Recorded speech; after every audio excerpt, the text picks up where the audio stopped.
तो आज हम देखने वाले हैं शर्करा कल्पना। ठीक है, तो सबसे पहले हम क्या करेंगे, इसका एक भाग यकृत चूर्ण का यूज़ करेंगे। उसमें हम 8 गुना जल को ऐड करेंगे। अब जल ऐड करने के बाद उसको पूरी रात उसके साथ ही रखना है, ठीक है, रात्रि पर्यंत तक। उसके बाद हम क्या करेंगे कि इसमें नेक्स्ट मॉर्निंग यानी जो अगली सुबह होगी उसमें क्या करेंगे कि मंदाग्नि पर इसका पाक करेंगे। और कब तक पाक करेंगे, जब तक 1/8 उसका भाग बाकी ना बचे। यह हमारा क्वाथ तैयार हो गया। अब इस क्वाथ में हम क्या करेंगे कि वस्त्र से इसको छान लेंगे। अब वस्त्र से छानने के बाद अपना उसमें क्या ऐड करना पड़ेगा, क्या या तो 4 गुना या फिर 2 गुना आप शर्करा इसमें ऐड कर देना। ठीक है, इसके बाद क्या होगा कि एक तार की चाशनी बनाने के लिए पाक करना पड़ेगा। तो जब तक एक तार की चाशनी ना बने तब तक हमें पाक करना है। तो ये होगी शर्करा कल्पना की सामान्य विधि। ठीक है, टेम्परेचर का जो इम्पोर्टेंस है वो देखेंगे। इसमें जो सबसे पहला पॉइंट है, जैसे आपने टेम्परेचर दिया यानी क्वाथ निर्माण कर रहे हैं तो द्रव्य का जो भी सार भाग है ना वो क्वाथ में आ जाता है। ठीक है, अब दूसरा इम्पोर्टेंस क्या है कि जैसे मान लो जो आपका जो सार भाग के लिए जो आपने द्रव्य लिया है और उसमें कुछ उड़नशील तत्व मौजूद हैं, तो अगर वो होंगे और उसको आप हीट दोगे तो वो तो उड़ जाएंगे। तो हम इससे क्वाथ से निर्माण नहीं करेंगे, हम इसका अर्क या फिर हिम बनाएंगे। ठीक है, अब इसके बाद हम देखेंगे इसका कन्फर्मेटरी टेस्ट, यानी कि सिद्धि लक्षण आप बोल सकते हैं कि हमें पता चले कि ये शर्करा कल्पना पूरी हुई है या फिर नहीं हुई। ठीक है, तो उसमें सबसे हम क्या करेंगे कि द्रवी यानी कोई चमचा टाइप लेंगे। ठीक है, अब उसमें से चाशनी जो भी है आपने उसको लिया और उसकी 1 या 2 बूंद किसी बर्तन पे गिराई। गिराने पे क्या हुआ कि अगर जैसी की तैसी है वो उस पर थोड़ी उठी हुई रही तो ठीक है, वो सही है। और यदि वो उस बर्तन में फैल गई तो गलत है। अब जैसे आप द्रवी या कोई चमचा आप देख सकते हैं। अब हमने क्या किया कि इसकी 1 या 2 बूंद गिराई किसी पात्र में। अब क्या हुआ, देखो थोड़ी बहुत उठी हुई है तो वो सही बनी है।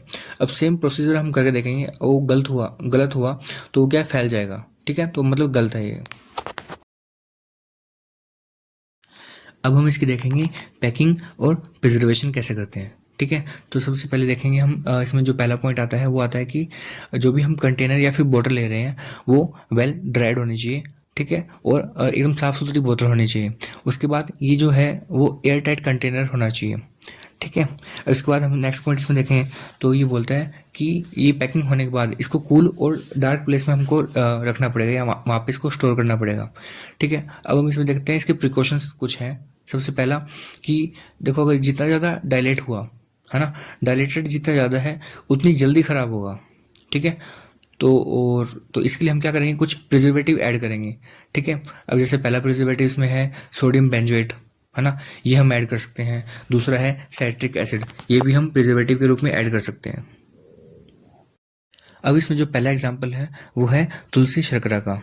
ठीक है, अब इसका निर्माण कैसे करेंगे, सबसे पहले इसमें हम घटक द्रव्य देखते हैं।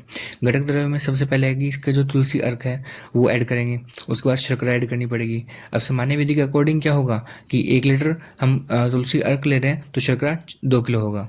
उपकरण की बात करें तो एक पात्र होना चाहिए, एक द्रव्य होनी चाहिए, एक प्लेट होनी चाहिए और एक वस्त्र आपके पास होना चाहिए। इसके बाद निर्माण विधि, जो आपको मैंने सामान्य निर्माण विधि बताई थी सेम वैसे ही है। सबसे पहले अर्क निर्माण करेंगे, फिर आप उसमें क्या करना, शर्करा ऐड करना, मंदाग्नि पर इसका फिर पाक करेंगे। कब तक पाक करेंगे, जब तक इसका सिद्धि लक्षण आ जाए। सिद्धि लक्षण मैं आपको समझाया था, द्रव्य की सहायता से करते हैं अपन। उसके बाद मात्रा देखें तो 15 से 20 ml है। उपयोग की अगर बात की जाए तो सबसे पहले कास श्वास इसमें उपयोग करते हैं और विषम ज्वर में इसका उपयोग करते हैं और प्रमेह आदि में। अब इसका जो दूसरा एग्जाम्पल है वो है परुषक शर्करा। सेम वही चीज़ हम इसमें सबसे पहले घटक द्रव्य देखेंगे। घटक द्रव्य में हम जो भी पारुषक फल है, ठीक है, वो 1 भाग लेंगे और शर्करा इसका 4 भाग लेंगे यानी 4 गुना लेंगे। उसके बाद उपकरण सेम वही, द्रवी, पात्र, प्लेट और वस्त्र। अब निर्माण विधि सेम सब में वही आ रही है। सामान्य जो निर्माण विधि है इसमें हम परुषक फल का जो रस निकालेंगे, शर्करा को ऐड करेंगे, मंदाग्नि पर पाक करेंगे। कब तक पाक करेंगे, जब तक सिद्धि लक्षण आ जाए। सिद्धि लक्षण आपको पता ही है पहले से।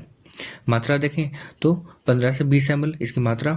उपयोग देखें तो दीपन, पाचन इसमें या फिर मूत्र सारक होता है।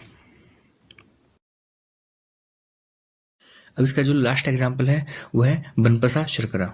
ठीक है, सेम वही चीज़, घटक द्रव्य देखेंगे। सबसे पहला इसमें बनपसा आएगा और शर्करा ऐड करेंगे। ठीक है, बनपसा की मात्रा 1 किलो और शर्करा की मात्रा 4 किलो। और जल सब में सेम है, 8 लीटर हम ले रहे थे शुरू से ही। उपकरण सेम वही, पात्र, द्रवी, वस्त्र और एक प्लेट। अब निर्माण विधि वही जो सामान्य निर्माण विधि मैंने आपको शुरू में बताई थी, सेम उसकी तरह करना है। मंदाग्नि में पाक करोगे, सिद्धि लक्षण आएंगे, ठीक है।